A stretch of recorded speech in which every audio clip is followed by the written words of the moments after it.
Hi സുഹൃത്തുക്കളെ, iPlusന്റെ പുതിയൊരു വീഡിയോയിലേക്ക് സ്വാഗതം. നമ്മൾ ഇന്ന് ടൈപ്പ് റൈറ്റിംഗുമായി ബന്ധപ്പെട്ട് ക്ലീനിങ് ഓഫ് ടൈപ്പ് റൈറ്റർ ആണെന്ന് പഠിക്കാനുള്ളത് നമുക്ക്. അപ്പോൾ സിലബസിൽ പറയുന്ന ഒരു ഭാഗമാണ് ക്ലീനിങ് ഓഫ് ടൈപ്പ് റൈറ്റർ. അങ്ങനെ വലിയ ബുദ്ധിമുട്ടുള്ള ഭാഗമൊന്നുമല്ല. പക്ഷേ ചില കാര്യങ്ങൾ ഇതിൽ നിന്ന് ക്വസ്റ്റ്യൻസ് വന്നിട്ടുണ്ട്. അപ്പോൾ ചില കാര്യങ്ങൾ ഒന്ന് ഓർത്തിരിക്കുക. ഏതൊക്കെയാണ് പാർട്സ്, വിവിധ പാർട്സ് ഏതൊക്കെ മെറ്റീരിയൽ കൊണ്ടാണ് ക്ലീൻ ചെയ്യുന്നത് തുടങ്ങിയ രീതിയിലുള്ള ചോദ്യങ്ങളായിരിക്കാം ഒരുപക്ഷെ ചോദിക്കുക. അപ്പോൾ അതൊന്ന് ഓർത്തിരിക്കുക എന്നുള്ളതാണ് നമുക്ക് ചെയ്യാനുള്ളത്. ഓക്കെ, അപ്പോൾ നമുക്ക് നോക്കാം. Cleaning of A type writer. Type writer should be cleaned daily. അപ്പോൾ നമ്മൾ ഉപയോഗിക്കുന്ന ഒരു ടൈപ്പ് റൈറ്റർ നമുക്കറിയാം, ഇപ്പോൾ ടൈപ്പ് റൈറ്റർ അങ്ങനെ വ്യാപകമായി ഉപയോഗിക്കുന്നില്ല. മുൻപ് ഉപയോഗിച്ചിട്ടിരുന്ന കാലത്ത് വളരെ ഇമ്പോർട്ടൻ്റ് ആയ ഒരു വസ്തുവായിരുന്നു, അല്ലെങ്കിൽ വളരെ ഇമ്പോർട്ടൻ്റ് ആയ ഒരു മെഷീൻ ആയിരുന്നു ടൈപ്പ് റൈറ്റർ എന്നുള്ളത് നമ്മൾ മുൻ ക്ലാസ്സുകളൊക്കെ കണ്ടു കഴിഞ്ഞു. അപ്പോൾ അത് എല്ലാ ദിവസവും തുടയ്ക്കണം. അല്ലാതെ നമ്മൾ ടൈപ്പ് റൈറ്റർ വാങ്ങിച്ച് ഒരു വർഷം കഴിഞ്ഞിട്ട് പോരാ അത് തുടയ്ക്കുക എന്നുള്ളത്, അല്ലേ? നമ്മൾ വാങ്ങിച്ച് നമ്മൾ ഉപയോഗിക്കുന്ന ആ ടൈപ്പ് റൈറ്റർ എല്ലാ ദിവസവും ക്ലീൻ ചെയ്യണം എന്നുള്ളതാണ്. അതിലെ പൊടിയൊക്കെ ക്ലീൻ ചെയ്യാന്ന് വെച്ചാൽ വെള്ളം ഒഴിച്ച് കഴുകിയെടുക്കുക എന്നുള്ളതല്ല കേട്ടോ. അതിലെ പൊടിയൊക്കെ അടിച്ച് മാറ്റി വൃത്തിയാക്കി വെക്കണം എല്ലാ ദിവസവും. ഓക്കെ, അപ്പോൾ അത് വേണേൽ ചോദിക്കാം. Type writer should be cleaned monthly, yearly എന്നൊക്കെ ചിലപ്പം ഓപ്ഷൻ ഉണ്ടാവാം. നമ്മൾ ഇയർലി ഒക്കെ കർപ്പിക്കാൻ സാധ്യതയുണ്ട്, അല്ലേ? നമ്മുടെ ഒരു സ്വഭാവം വെച്ചിട്ട് അങ്ങനെയല്ല, ഡെയിലി നമ്മൾ ക്ലീൻ ചെയ്യണം. Type faces or type head should be cleaned fortnightly. അതായത് ടൈപ്പ് ഫേസ്, ടൈപ്പ് ഹെഡ് നമ്മൾ പാർട്സ് ഒക്കെ പഠിച്ചാണ്, ടൈപ്പ് റൈറ്ററിന്റെ പാർട്സ് ഒക്കെ പഠിച്ചാണ് ആ നമ്മുടെ പേപ്പറിലേക്ക് ഇംപ്രിന്റ് ചെയ്യുന്ന ഭാഗത്തെയാണ് നമ്മൾ ടൈപ്പ് ഹെഡ് എന്നൊക്കെ പറയുന്നത്. അത് ഫോർട്ട്നൈറ്റ്ലി എന്ന് പറഞ്ഞാൽ എന്താണ്? 2 ആഴ്ചയിൽ ഒരിക്കലെങ്കിലും അത് ക്ലീൻ ചെയ്യണമെന്നുള്ളതാണ്. Typewriter should be oiled monthly. അപ്പോൾ അതിന് ഓയിൽ ഒഴിക്കണം. ഇതൊരു മെക്കാനിക്കൽ കമ്പോണന്റ് ആണല്ലേ, അതിൽ ഒരുപാട് മെക്കാനിക്കൽ പാർട്സ് ഉണ്ട്. നമ്മൾ ടൈപ്പ് ചെയ്യുന്ന ഉടനെ ഒരുപാട് കമ്പോണൻസ് അനങ്ങിയിട്ടാണ് നമ്മൾ ആ ഡോഗ് ബ്ലോക്ക് തുടങ്ങിയ കാര്യങ്ങളൊക്കെ പഠിച്ചു. ഒരുപാട് കമ്പോണൻസ്, റോക്കർ മെക്കാനിസം ഒക്കെ അതിനുള്ളിലോട്ട്, അല്ലേ? അപ്പോൾ ഈ കമ്പോണൻസ് മൂവ് ചെയ്യുന്നത് കൊണ്ടാണ് നമുക്ക് പ്രിന്റിങ് കിട്ടുക, അല്ലെങ്കിൽ ആ പേപ്പറിൽ ഈ അക്ഷരങ്ങൾ പതിയുക, അല്ലേ? അപ്പോൾ അതൊരു മെക്കാനിക്കൽ മൂവ്മെന്റ് ആണ് അവിടെ നടക്കുന്നത്. അങ്ങനെ മെക്കാനിക്കൽ മൂവ്മെന്റ് ഉള്ള സ്ഥലങ്ങളിലെല്ലാം എന്ത് ചെയ്യണം? നമ്മൾ കൃത്യമായിട്ട് ഓയിൽ ചെയ്യണം, അല്ലെങ്കിൽ എണ്ണ ഇടണം. നമുക്കറിയാം, നമ്മൾ ഉപയോഗിക്കുന്ന വാഹനങ്ങളിലൊക്കെ നമ്മൾ ഓയിൽ ഇടാറുണ്ട്, അല്ലേ? എന്തിനാണ്? അത് സ്മൂത്ത് ആയിട്ട് റൺ ചെയ്യുന്നതിന് വേണ്ടിയാണ്. പീരിയോഡിക്കലി നമ്മൾ ഉപയോഗിക്കുന്ന ഇപ്പോൾ 2 വീലേഴ്സ് ആണെങ്കിലും കാറൊക്കെ ആണെങ്കിലും സർവീസിന് കൊടുക്കാറുണ്ട്. അപ്പോൾ സർവീസിന് കൊടുക്കുമ്പോൾ എന്താ ചെയ്യുക? അവർ ഓയിൽ മാറാറുണ്ട്. അത് കൃത്യമായിട്ട് എല്ലാ സ്ഥലങ്ങളിലും ഓയിൽ എത്തണം.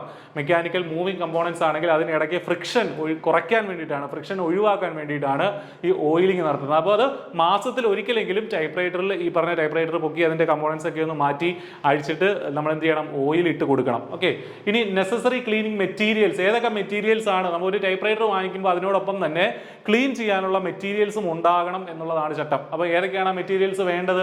ലോങ് ഹാൻഡിൽഡ് ബ്രഷ്, നല്ല നീളമുള്ള ഒരു ബ്രഷ് വേണം.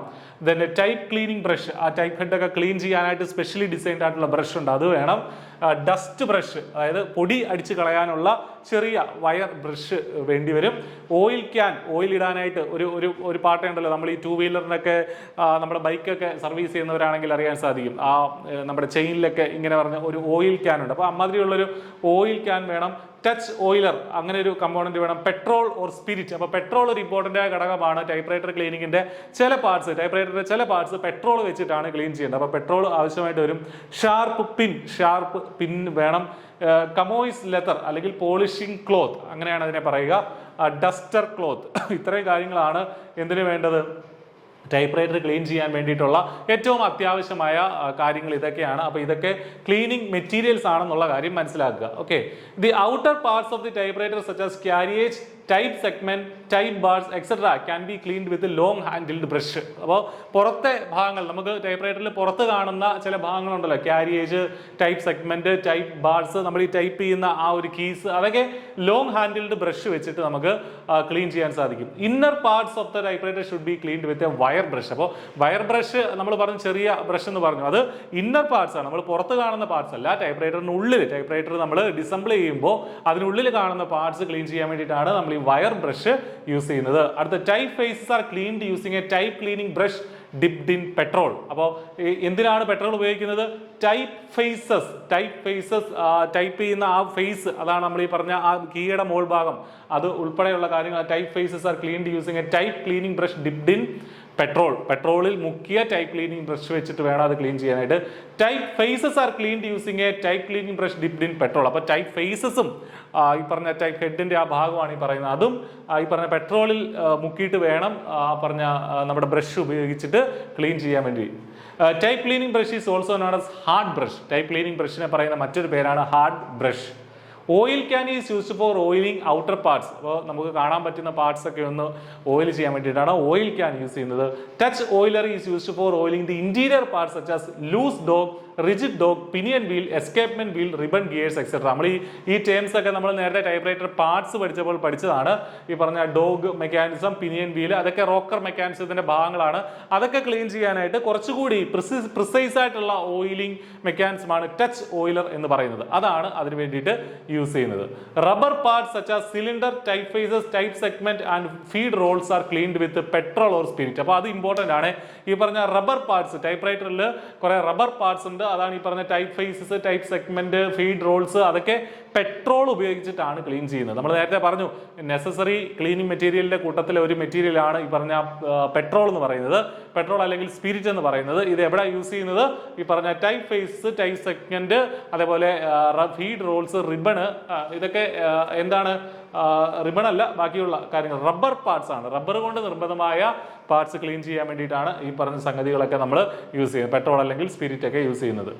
അടുത്തത് typewriter should be oiled with a non clogging typewriter oil. അപ്പോൾ അതിന് പ്രത്യേക ഓയിലുണ്ട്. നമ്മൾ വാഹനങ്ങളിലൊക്കെ ഒഴിക്കുന്ന ഓയിലൊന്നും കൊണ്ട് ഇതിനകത്ത് ഒഴിക്കാൻ പാടില്ല. പ്രത്യേകം നിർമ്മിച്ചിരിക്കുന്ന ഓയിലുണ്ട്, നോൺ ക്ലോഗിങ് ടൈപ്പ്റൈറ്റർ ഓയിൽ എന്നുള്ളതാണ് അതിന്റെ പേര്. അപ്പോൾ ക്ലോഗ് ചെയ്യാൻ പാടില്ല. നമ്മൾ ഓയിൽ ഒഴിച്ചെങ്കിലും എവിടെയെങ്കിലും കട്ട പിടിച്ചിരിക്കാൻ പാടില്ല. അപ്പോൾ അത്തരം പ്രോപ്പർട്ടീസ് ഉള്ള ഓയിലുണ്ട്, അതിനെയാണ് നോൺ ക്ലോഗിങ് ഓയിൽ എന്ന് പറയുക. അപ്പോൾ ആ ഓയിലാണ് നമ്മൾ ടൈപ്പ്റൈറ്റർ ഓയിൽ ചെയ്യാൻ വേണ്ടി, എണ്ണ ഇടാൻ വേണ്ടി നമ്മൾ യൂസ് ചെയ്യുന്നത്. നോൺ ക്ലോഗിങ് ടൈപ്പ്റൈറ്റർ ഓയിലാണ് യൂസ് ചെയ്യുന്നത്. Okay. Sharp pin is used for cleaning the dust particles filled in the slots. അപ്പോൾ എന്തിനാണ് ഷാർപ്പ് പിൻ വാങ്ങിച്ചു വെക്കുന്നത്? നിങ്ങൾക്ക് ഒരു ഡൗട്ട് ഉണ്ടായി കാണും. എന്തിനാണത്? Sharp pin is used for cleaning the dust particles filled in the slot. സ്ലോട്ടിനിടയിലെ പൊടി നീക്കം ചെയ്യാൻ വേണ്ടിയിട്ടാണ് കൂർത്ത അല്ലെങ്കിൽ ഷാർപ്പായിട്ടുള്ള പിന്ന് നമ്മൾ യൂസ് ചെയ്യുന്നത്. ഓക്കെ.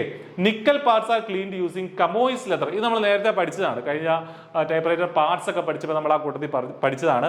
നിക്കൽ കൊണ്ട് നിർമ്മിതമായ ഭാഗങ്ങൾ എന്തോ വെച്ചിട്ടാണ്?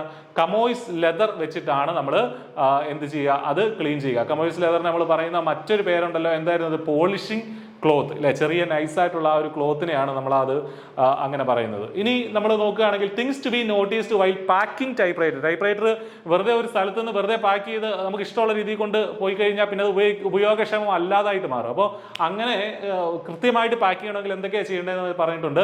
The carriage should be brought to the centre. ആ ക്യാരിയേജ് നമുക്കറിയാം ബാക്ക് സൈഡിൽ ലെഫ്റ്റിലേക്കും റൈറ്റിലേക്കും മൂവ് ചെയ്യുന്ന പാർട്ടിനെയാണ് ക്യാരിയേജ് എന്ന് പറയുക അല്ലെ? അത് സെന്ററിലാക്കി വെക്കണം, എന്നിട്ടേ ഇത് പാക്ക് ചെയ്യാൻ പാടുള്ളൂ. Bring the two marginal stops to the centre. ഈ രണ്ടറ്റത്തുള്ള മാർജിനൽ സ്റ്റോപ്സും സെന്ററിലേക്ക് മാറ്റി വെക്കണം. Space bar must be tied with the frame. അപ്പോൾ സ്പേസ് ബാർ ഫ്രെയിമിലേക്ക് ടൈ ചെയ്ത് വെക്കണം എന്നുള്ളതാണ് പറഞ്ഞിരിക്കുന്നത്. Shift lock should be press.